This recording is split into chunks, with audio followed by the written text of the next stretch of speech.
Well, what we saw across the area, again, this alert just concluded just moments ago due to the threat of severe storms with high wind and hail across the area. We're still seeing a couple of storms make their way across the area, but the majority of severe storms have now passed through and are continuing to push east toward Raleigh and central portions of North Carolina. So I want to kind of zoom in a little bit and show you what we're looking at for our area specifically. There's a severe thunderstorm warning that includes just the very southeastern tip here of Alamance County, but for the most part, mainly just impacting portions of Chatham, Durham, Orange, and also Wake counties as the storm continues to kind of push into the area, bringing in wind speeds up to around 60 miles per hour with hail up to around 3/4 of an inch. Again, it's continuing to kind of push toward the northeast at around 30 to 40 miles per hour across the area. We've seen lots and lots of storm reports over the last 6 hours, and most of them are from wind damage. So I wanted to go over a couple of those with you guys to show you if you haven't seen anything in your backyard, well, it's different for the folks down the road, especially in different counties. There have been many here just in Guilford County and Forsyth, as well as Surrey, as also Wilkes County, as we've been seeing just over the last several hours from these storms, and a lot of them are from trees being down. So here's one that was a 911 call in Dobson here, and it was actually a tree that had fallen in the road near the intersection of Brindle Road and Caves Mill Road. This is near the city of Dobson. Out here toward Wilkes County, toward the north Wilkes County, or North Wilkesboro area, excuse me. In the city of Millers Creek, there was a tree down on power lines on Boone Trail Road, and also to the south, just toward the west of Moravian Falls in the city of Boomer, there was a tree down on Edmiston Road. And other storm reports that we're also seeing across the area. One is in Flat Rock with a tree down that's near the intersection of the Springs Road and North Hills Drive in Mount Airy, North Carolina. And there have been several other reports as well. So I wanted to show you these that are a little bit closer to home, and even the ones in Alamance County that kind of have just been the most recent ones just within the last couple of minutes as that severe thunderstorm rolls through and continues its trek toward the east. So I'm going to go right here in Guilford County and kind of pull up these. This was a tree that was blown down along Azalea Drive near Agane Boulevard, if you know where that is. Another tree down also in portions of Guilford County. This was a tree down in Colfax at the 400 block of North Bunker Hill Road. Let's look at some other ones here in Forsyth County, where at Sedge Garden, a tree was blown down along Moorganser Way, if you know where that particular road is, and another tree was blown down along Airport Road near Barkwood Drive. So let's take that information and then let's move over to Alamance, where several trees were blown down along South North Carolina Highway 87, and this was many between Southern High School Road and also Woods Chapel Road. So we've seen quite the amount of storm reports just over the last 6 hours here in the Triad due to these strong to severe thunderstorms rolling through the area, and that really was the greatest risk throughout the day today. Has been the storm reports that we've received for wind damage, localized flooding, and even some hail reports across the area. So I want to kind of update you on where we are on the radar for now. Again, nothing really in our neck of the woods anymore. It's continuing to kind of push toward our east and away from the region.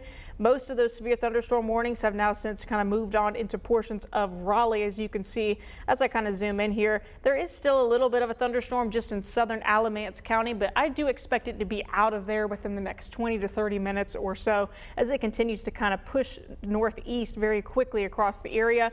We did see one storm cell that was actually pretty quick moving, but very strong right through Troy and Montgomery County, but it had since then kind of moved toward the east as well. We are really winding down here over the next little bit, and we've been seeing these storms kind of exit the area as well. There has been a severe thunderstorm watch. It was issued for northern portions of our area, but it has since been taken down. It was originally till 9 o'clock. That has expired, but there is a new severe thunderstorm watch that is 2 hours east as those storms continue to kind of trek that way.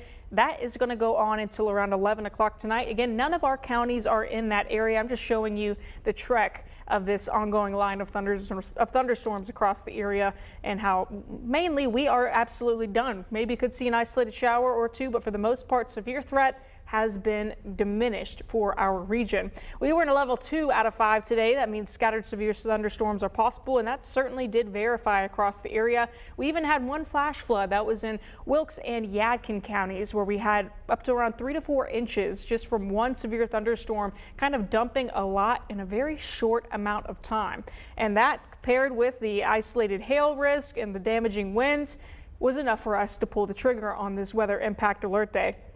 You did notice, and I hope you noticed, there weren't any tornado warnings across the area. That's because our area didn't really have the ingredients for tornadoes, but up toward our north as well as toward our east, well, that was a low risk of a tornado, but we were not included in that low risk for the day today.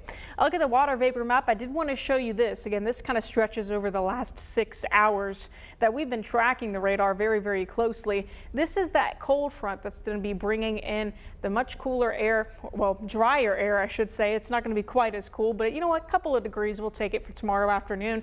Water vapor map, you can see the storms kind of bubbling up here in blue with that moisture. Kind of those convective cells kind of bubbling up and also fizzling out across the area as they push east. But this is the actual front itself.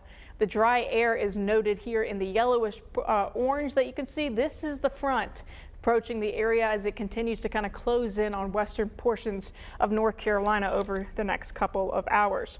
One last quick look up here on the satellite and radar. This has not only just been impactful for us here in North Carolina, but you know, since I've been on air throughout early this afternoon, from that 2 o'clock cut-in all the way until now, I've seen severe thunderstorm warnings stretch from the Triad all the way through portions of Virginia into portions of Maryland, and also in Pennsylvania and New York, and also in Washington. So this has been a very impactful system across the area, not just for us, but for also many portions here of the eastern part of the United States. And there's also been a lot of cloud to ground lightning in these storms. I did want to show you estimated rainfall because we talked about that flash flood that was in Wilkes and also in Yadkin County.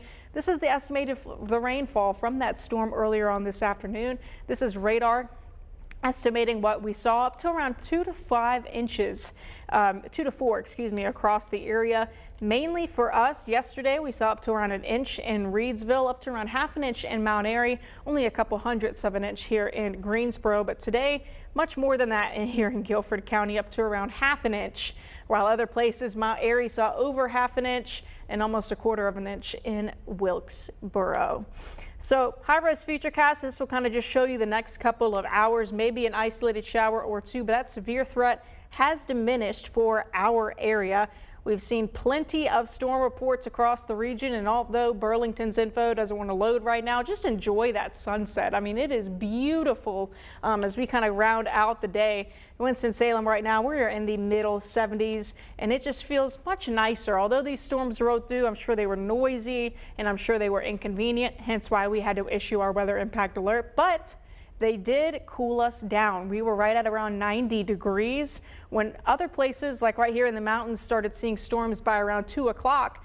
They got down to 70 degrees due to those showers and storms moving through the area. So it does make a difference after the storm, just in terms of cooling us off, especially with all that heat and humidity that we've had and that we're expecting for the next several days. Current dew points right now across the area, upper 60s to right at around 70. I did want to show you this before I let you go. A look at the highest wind gusts that we had so far today with some of those severe thunderstorms rolling through. Oftentimes we don't really see the wind all the way make it down to the surface, but today in some of these storms we were able to see some gusts between 40 to 50 miles per hour, 48 mile per hour gusts in Winston-Salem, 45 in Greensboro, elsewhere mainly in the 20 to 35 mile per hour range, but still pretty high for these thunderstorms. Since then, things have started to die down. Wind gusts across our area really starting to turn calm. Our weather impact alert went until 8 o'clock this evening. In the next couple of hours, we're going to go back into the middle 60s. And by tomorrow afternoon, we're going to be back into the mid to upper 80s. Not quite 90, maybe a couple of degrees cooler today. There goes that cold front. High pressure is going to be building in for the next several days, and that's going to be leading us to drier conditions, but it's still going to be very, very warm. So while tomorrow might be in the upper 80s, you can expect the 90s to make a return by the time we head into the upcoming weekend. So I'm going to take this full screen so you can take a full look at your 7-day forecast. First day of summertime is tomorrow, and boy, does it feel like it. We're in the upper 80s, but then we really get warm. Over the weekend, low to mid 90s, going to be abnormally hot. Not only this weekend, but also into early next week. I am expecting us to be in the mid to upper 90s with heat indices in the triple digits.